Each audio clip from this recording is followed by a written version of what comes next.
Registration मिलने का उसमें प्रोविजन है। तो उसके लिए भी जितने भी सारे प्रोविजन किए गए हैं, जितने भी सारे CSC के साथ हम लोगों ने काम किया है और जितने भी नेटवर्किंग फैसिलिटी उसके लिए ज़रूरी होती है, तो सारी फैसिलिटी यहाँ पे उपलब्ध है।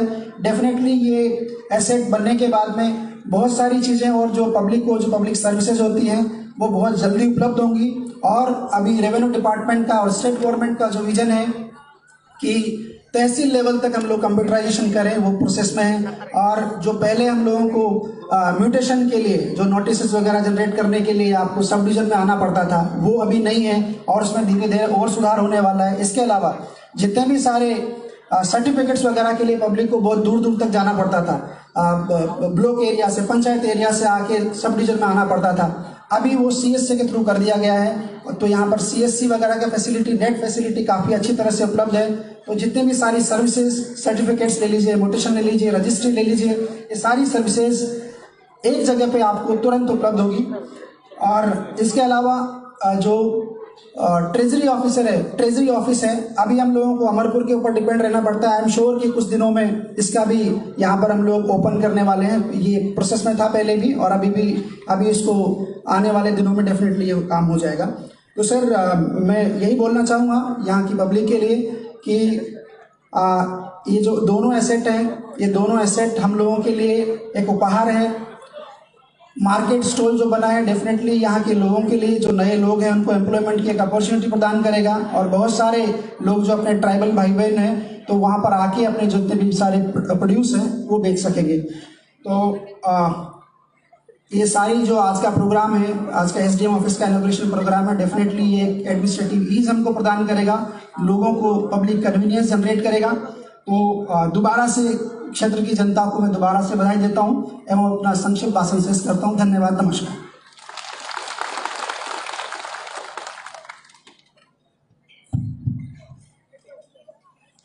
सारनो बेला बेला हामबाय बिनि वेलकम स्पीच नि बिसिंतै चिनि करबुकनि आमचाइनि ताखुक बुकुक समनि बागै नांमानि कौ थाइजाफैनि सायखनाम थांखा ताबो गांखौफ्राय दिनैनि अपान्डानि बरम गोनां नगरायंनि मानजाक फैजाक चिनि पूर्व त्रिपुरानि बरम गोनां MP तथा माननीय सांसद श्री रेवती त्रिपुरा बना अंकक थाइजाफैनि सायखनारन बागै कबकनाय हामबाय।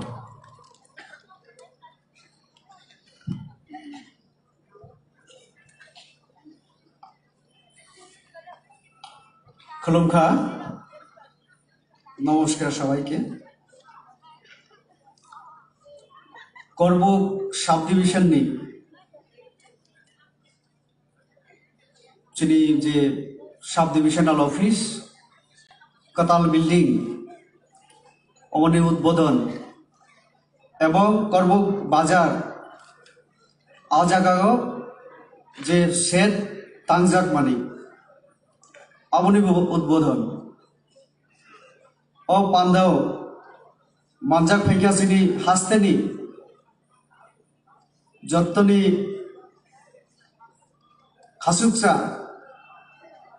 जिनी जनप्रिय मुख्यमंत्री और मानजाखा जिनी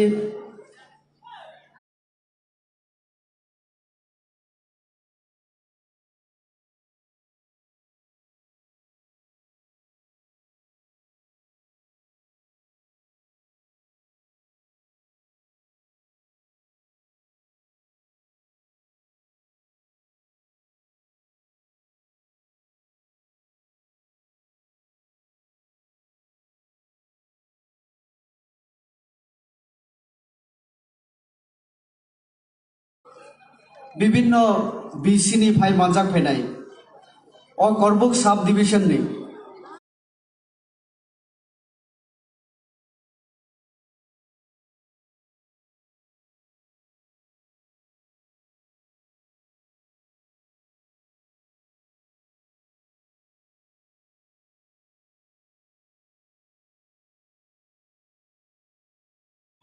जेहेतु ककबरक एवं बांग्ला भाषाभाषी उभय भाषाभाषी बरक तंगो आं किसा ककबरक आलोचना खे तारपरे बांग्ला बांग किसा साना चेष्टा खाई চুং সিও চিনি সরকার একটা ককথাইনি বিচিং চলিও স্লোগান আবংখা सबका साथ सबका विकास हिंजागो सबका विश्वास ताबके सबका प्रयास এই যে বিকাশ মানে ডেভেলপমেন্ট উন্নয়ন হামক্রাই চিনি কক বরকবাই চিনি সরকার जों হামক্রাই নাইও অ হাস্তিনি হামক্রাই অ হাস্তিয় তাওনাই চিনি জনজাতি চিনি বিভিন্ন দফানি হামক্রাই হিন্দু মুসলিম বুদ্ধ খ্রিস্টান কোনো জাত বাদ করে যতনি হামক্রাই আমনি বাগিনো করবুক সাব ডিভিশন সংখ্যা একটা আলাদাভাবে সাব ডিভিশন সংখ্যা 2011 আমনি পর থেকে ও সাব ডিভিশন কাম খেলে শুরু সংখ্যা একটা সাব ডিভিশন পূর্ণাঙ্গভাবে পুরোপুরিভাবে একটা মহকুমা অঙ্গই বচানানি হিগে তামা তামা না আপনি বাগৈ যে সামুং তাংনাই তাংনক হিগে অব সাব ডিভিশনাল ম্যাজিস্ট্রেট নি নক তাংনক তাইলে চিনি আগে যে তংমানি আবো বিডিও অফিসও বড় জয়েন্টলি আরো সামুং তাংনা নাখা ওরা চিনি জেলা শাসক নরেন্দ্র বুসাকা সাকা আগামী দিনও অ জায়গা এসি একটা কতরমা কনফারেন্স হল তবু তারপরে আগামী দিনে ওরাও তাওয়া তাওয়া সুবিধা নাই আবদ্ধতর শাখা তাহলে চিনি সরকার রাজ্য সরকার চোখ নাইও যে অ সাব ডিভিশন উন্নতি উঠ আপনি বাগিন চিনি সরকার প্রথম দিন থেকে অ সাব ডিভিশন বিশেষ গুরুত্ব রই নজরি ওই সমুদান্তম এর মধ্যে চিনি মুখ্যমন্ত্রী তেসিংহ একটু আগে এসেছিল শাখা যে করবুক ব্লক একটা যতনি উলাতা কলাই জায়গা একটা ব্লক পিছিয়ে পড়া যেটা সামারি এসপিরেশনাল ব্লক অ ব্লক ন জু রোগই গুরুত্ব রোগই সাউন্তান্তম আপনি বাগেন তিনি চিনি মুখ্যমন্ত্রী নেই ইয়াতে যেমন করবুক সাব ডিভিশনাল যে ম্যাজিস্ট্রেট নি তাংনক এবং যারা বেকার যারা বানিয়া খাইনা মুচুগো বরংনি বাগৈ जों ও চিনি মার্কেট দেও সেট যে আগামী দিনও বেকারং নিয়াগো আবো তিসাইনি জাকনাই অবহেরক উদ্বোধন খা তো সামগ্রিক উন্নয়ননি বাগৈ চিনি সরকার সামুখাইতো আপনি বাগেন তিনি মুখ্যমন্ত্রী স্বয়ং অরফাই মানজাগৈ ব বিনি কক লারনাই বিনি মুখগো जों আরবো অনেক কক্ষনা নাই তো যেহেতু অন্যান্য দফানি বড় বর্তমান ওয়াকিসা বাংলা ব্যবস্থা নাই তো আমি যে কথা বলছিলাম সেটা হলো আমাদের সরকার আমাদের রাজ্য সরকার কেন্দ্রীয় সরকারের সহায়তা নিয়ে ত্রিপুরাকে এক ত্রিপুরা রেখে শ্রেষ্ঠ ত্রিপুরা করার জন্য আমাদের সরকার কাজ করছে মুখ্যমন্ত্রীর নেতৃত্বে এই কাজ আমরা করছি সাব ডিভিশন হওয়ার পরে আমরা সবাই জানি একটা পূর্ণাঙ্গ সাব ডিভিশন হতে হলে তার পরিকাঠামোগত দিক থেকে অনেক বিষয় এখানে থাকতে হবে তার মধ্যে এই সাব ডিভিশনাল ম্যাজিস্ট্রেটের যে অফিসটা এখন নতুন রূপে নতুন ভবন হয়েছে তার জন্য খরচ করা হয়েছে 5.37 কোটি 37 crore 87 crore অনেক টাকা খরচা করে এই সুন্দর বিল্ডিং বানানো হয়েছে যেহেতু পুরো সাব ডিভিশনের কাজটা এসডিএম এর মাধ্যমে হবে তার জন্য এখন ওনারও কাজ করতে সুবিধা হবে ট্রেজারি ছিল না আগে অমরপুরে যেতে হয় টাকা বেতন ইত্যাদি বিভিন্ন কাজের জন্য অমরপুর গিয়ে সেখান থেকে এনে তারপরে এখানে দিতে হয় আগামী দিনে এখানে ট্রেজারি হবে সমস্ত সুযোগ সুবিধা আগামী দিনে এখান থেকে হবে এই মহকুমা নতুন মহকুমা কয়েকটা যে আমাদের ত্রিপুরা যে হয়েছে তার মধ্যে একটা তো 11 সনে এটা প্রতিষ্ঠিত হলেও পরিকাঠামো দিক থেকে পিছিয়ে ছিল যোগাযোগ এই সাব ডিভিশনে আসার জন্য যে রাস্তাগুলি দিন দিন আরো উন্নতি করা হবে। আপনারা দেখেছেন কোথাও কোথাও কাজ শুরু হয়েছে। আজকে আমাকে এখানে আসার পরে আমাদের অনেকে বলার চেষ্টা করেছেন টেলি যোগাযোগের একটু অসুবিধা আছে। আপনারা কেউ কেউ মোবাইল টাওয়ারের কথা বলেছেন, অনেকে কোথাও কোথাও রাস্তার কথা বলেছেন। আমাদের সরকার এই সমস্ত বিষয়ের উপরে গুরুত্ব দিয়ে কাজ করছে। এই জন্য সবকা সাথ সবকা বিকাশ এই কথার মাধ্যমে সেটাই লুকিয়ে আছে যে আমরা উন্নয়ন করতে চাই। আর তার জন্য এই উন্নয়ন করতে গিয়ে আমরা দল, জাত, ধর্ম এই কিছুই আমরা বিচার করি না। সরকারের বিভিন্ন স্কিমগুলি গরিব মানুষকে সবাইকে দেওয়ার আমরা চেষ্টা করি।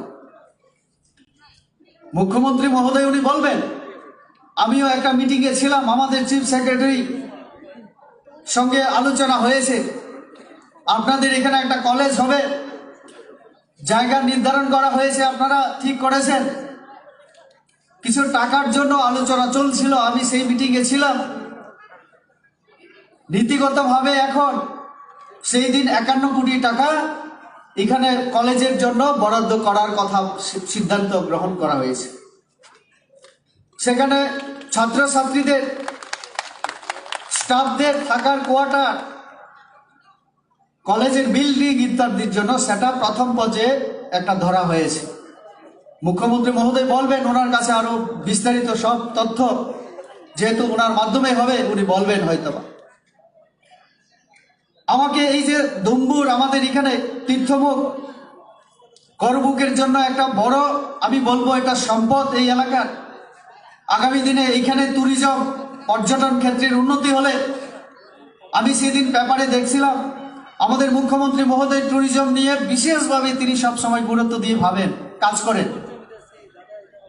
একটু আগেও আমরা একটা বেকার রাজীব দেববর্মা এই এলাকার, সে ইঞ্জিনিয়ারিং কমপ্লিট করে এখন কফির দোকান দিয়েছে। আমাদের গ্রামের ছেলে মেয়েরা একটু বিএ পাস বা গ্রাজুয়েট করার পরে আমরা লজ্জা পাই চায়ের দোকান দিতে।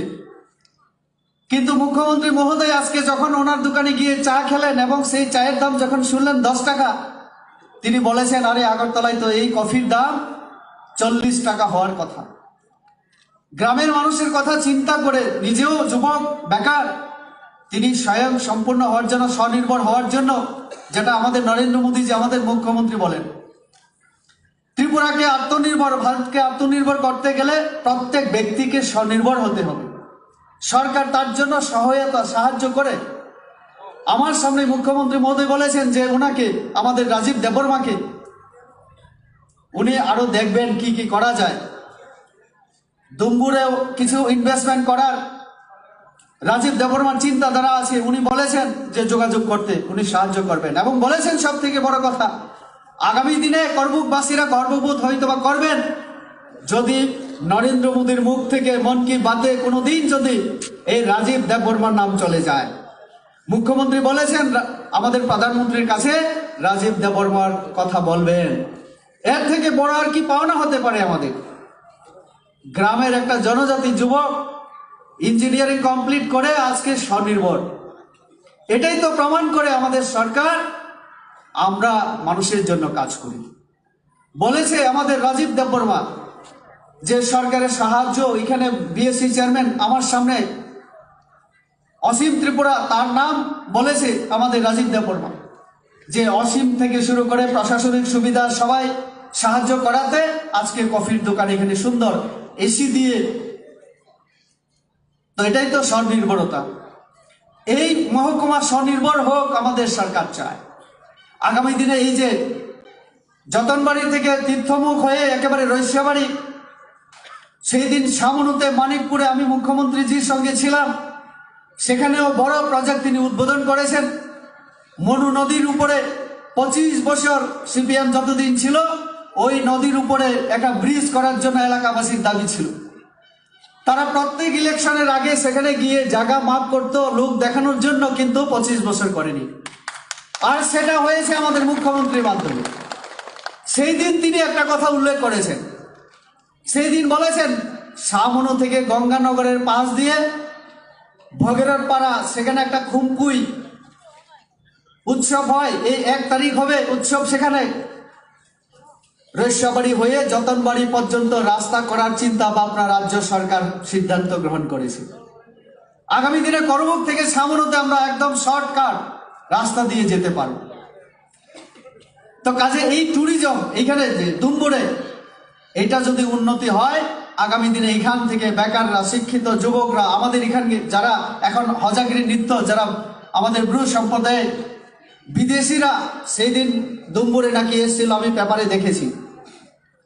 এবং তারা কি দেখতে চায়, বিদেশ থেকে যারা আসেন আমাদের এখানকার কালচার তারা দেখতে চায়, নাচ গান, সংস্কৃতি, ড্রেস ইত্যাদি দেখতে চায়। তাহলে আমরা যদি এখন থেকে এইগুলি চিন্তা করে আমাদের পর্যটন ক্ষেত্রের উন্নতির সাথে সাথে নিজেদেরকে আয় কিভাবে বাড়ানো যায়, তার সঙ্গে আমাদের সংস্কৃতিকে আরো কিভাবে তুলে ধরতে পারি, সেই চেষ্টা আমরা নিজেরাও যদি করি, আর সরকার তো আছেই সাহায্য করার জন্য। আপনারা জানেন আমাদের মুখ্যমন্ত্রী 19টা সম্প্রদায়, জনজাতি সম্প্রদায়কে নিয়ে সর্বপ্রথম হসম পূজন করেছেন, যেটা রাজ আমলে হতো। মাঝখানে 25 বছর আমরা ভুলে গিয়েছিলাম আমাদের রীতিনীতি, সংস্কৃতি, আমাদের ঐতিহ্যের কথা। আজকে একটা পরিবেশ এই রাজ্যে এসেছে উন্নতির, শান্তির। আর আমাদের সরকার যখন এভাবে কাজ করছে এই করবুকের মতো প্রত্যন্ত এলাকাকে আগামী দিনে কিভাবে টেলি যোগাযোগের মাধ্যমে, সড়ক যোগাযোগের মাধ্যমে, কলেজ দিয়ে, হসপিটাল, নতুন বিল্ডিং, নতুন এই যে মহকুমা শাসকের কার্যালয়, নতুন ব্লকের বিল্ডিং, আরো বিভিন্নভাবে এখানে একটা একলব্য বিদ্যালয়, সমস্ত দিক থেকে পরিকাঠামো উন্নয়নের মাধ্যমে এই করবুক সহ পুরো ত্রিপুরা রাজ্যকে যখন আমরা সাজিয়ে তোলার জন্য চেষ্টা হচ্ছে আমাদের সরকারের দ্বারা, রাজ্য সরকারের দ্বারা, সেখানে গতদিন আস্তাবল ময়দানে কি দেখলাম। আস্তাবল ময়দানে আমরা বলি না, এটা ওই দলের নেতা নিজেই বলেছিলেন, 3 নম্বর বাচ্চা, তাদের একটা জমায়েত হয়েছিল। আমি একটু তাদের ভাষণ দেখার আমার সুযোগ হয়েছে, কারণ এখন তো মোবাইলের যুগ।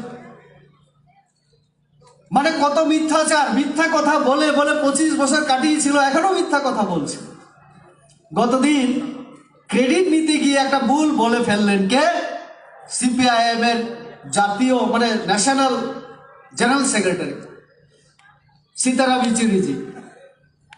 কিছুদিন আগে দাদাও বাংলাদেশের সঙ্গে আমাদের এখানে আমাদের পুলু টাওয়ারের মধ্যে সাংস্কৃতিক 2 দেশের মধ্যে এবং সামাজিক ক্ষেত্রে আরো কিভাবে মানে ঘনিষ্ঠ সম্পর্ক গড়ে তোলা যায়, তার জন্য আমাদের সরকারের উদ্যোগে এখানে 2 দেশের সাংস্কৃতিক বিনিময়ের জন্য অনুষ্ঠান করেছে। আমি দেখেছি আমাদের মুখ্যমন্ত্রীর বক্তব্য সেদিন, বাংলাদেশের সঙ্গে আমাদের যে সম্পর্কের কথা তিনি ইতিহাস তুলে ধরে ভালো সুন্দর একটা ওনার যে বক্তব্য, সবাই খুশি হয়েছেন। এবং এই সম্পর্কের কারণে আমি যদি ভুল না করি, যেখানে আগে বাংলাদেশ থেকেই শুধু আমরা জিনিস আনতাম, মানে আমদানি করতাম, রপ্তানি কম হতো, এখন 2000 কোটি টাকা আমরা এখান থেকেও 2000 কোটি দাদা 137 কোটি টাকা আমরা রপ্তানি এখন করি। আমাদের এখান থেকে রাবার টাবার বিভিন্ন সামগ্রী সেখানে যায়, ভালো সম্পর্ক। এই যে বাংলাদেশ স্বাধীনতা মুক্তিযুদ্ধে ত্রিপুরাবাসীর অবদান ছিল, আমরা তাদেরকে বাংলাদেশের যে মুক্তিযুদ্ধের সময় অনেক সাহায্য সহায়তা এই এলাকার মানুষও করেছে, এই ক্রেডিটটাও তারা নিতে চেয়েছিল। বলছিল সীতারাম ইয়েচুরি যে 1971 মুক্তিযুদ্ধে নাকি বামফ্রন্ট সরকার সাহায্য করেছিল। আমি তখন আমার সোশ্যাল মিডিয়া একটা পেজে আমি তাদেরকে প্রশ্ন করেছিলাম, আমরা সবাই জানি বামফ্রন্ট সরকার প্রতিষ্ঠিত হয়েছিল কবে, 1978 সনে। তাহলে 1970-71 যে মুক্তিযুদ্ধ, সেখানে তারা কি করে সাহায্য করলো? জন্মই হয়নি তাদের। কত মিথ্যা কথা! আর এই মিথ্যা কথা বলে বলে মানুষকে বোকা বানিয়েছিল 25 বছর। আমাদের সরকার, আমাদের সরকারের মুখিয়া মুখ্যমন্ত্রী, আমরা কম কথা বলে কাজ করি। আর তার জন্য দেখেছি কোভিডের জন্য, করোনার জন্য 2 বছর কাজ করতে পারিনি আমরা, তারপরও 2017-18-তে এই কাজটা শুরু করে আজকে 2022-এর প্রথম শুরুতেই আমরা উদ্বোধন করতে পেরেছি। আগামী দিনে এই এলাকার যে বিভিন্ন সমস্যা সম্পর্কে আমরা জানি না বা আমাদের মুখ্যমন্ত্রী জানেন না তা না, কিন্তু এই দীর্ঘদিনের সমস্যা, এটাকে সমাধান করতে হলে একটা সময় তো দরকার। একটা সরকারকে 25 বছর সময় দিয়েছি, আমাদের মুখ্যমন্ত্রীকে আমরা শুধু এখন 3 বছর প্রায় 11 মাসের মতো উনি সময় পেয়েছেন। এই 4 বছরই ওনার পক্ষে সম্ভব না, ভগবান স্বয়ং এসেও কিন্তু পারবেন না। 25 বছর যেহেতু করেননি এবং তারা সমস্যা তৈরি করে গিয়েছিল, তাদের যে অবদান সমাপ্ত কাজ করতেই তো আমাদের মুখ্যমন্ত্রীর হাতে টাকাও ছিল না, তারা ঘাটতি রেখে গিয়েছিল। এই অবস্থায় তবু আজকে দেখুন আমাদের রাজ্যের কৃষকদের অবস্থা, আমাদের যে যারা জমিয়া, যারা শ্রমিক, তাদের জন্য আমাদের সরকার কাজ করছে। একদিনে আমাদের প্রধানমন্ত্রী যাদের গড় নেই, একদিনে আমাদের মুখ্যমন্ত্রী প্রায় সময় বলে থাকেন, আমি ওনার সামনে আজকে বলবো, আমাদের সরকার, উনি বলেন যে আমাদের সরকার 4 বছরে আমরা কত গড় দিয়েছি। আমি বলবো ওনার সঙ্গে সহমত পোষণ করে আমাদের প্রধানমন্ত্রী, মুখ্যমন্ত্রী একদিনে 1,47,000 গড় দিয়েছে, আমরা দেখিয়েছি একদিনে। 25 বছরও না, তারা 42,000 নাকি গড় দিয়েছিল 25 বছরে। আর যদি আমাদের মুখ্যমন্ত্রী, প্রধানমন্ত্রী মাধ্যমে যদি একদিনে 1,47,000 মানুষকে প্রথম কিস্তি টাকা প্রধানমন্ত্রী আবাস যোজনা গড় দেওয়া হয়েছে, কোনো রাজনীতি হয়নি সেখানে। এই তো সরকার, সবকা সাথ সবকা বিকাশ। তো কাজে আমি 10 মিনিট সময় আমি নেব বলেছিলাম, হয়তো আমি বেশি সময় নিয়েছি। ওনার মুখ থেকে আমরা বিস্তারিত শুনবো। সবাইকে আবারও খুলুমখা এবং ধন্যবাদ।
रोजाकनाय टाक्लाइनि एडमिशन ओंनाय रकनि बागै आमोनो कारिबो ST SC ते OBC रकनि बागै हापांनि स्टाइपेन्ड बायनो कोर्स खालाय मानबायनाय गौतमी स्कुल कलेज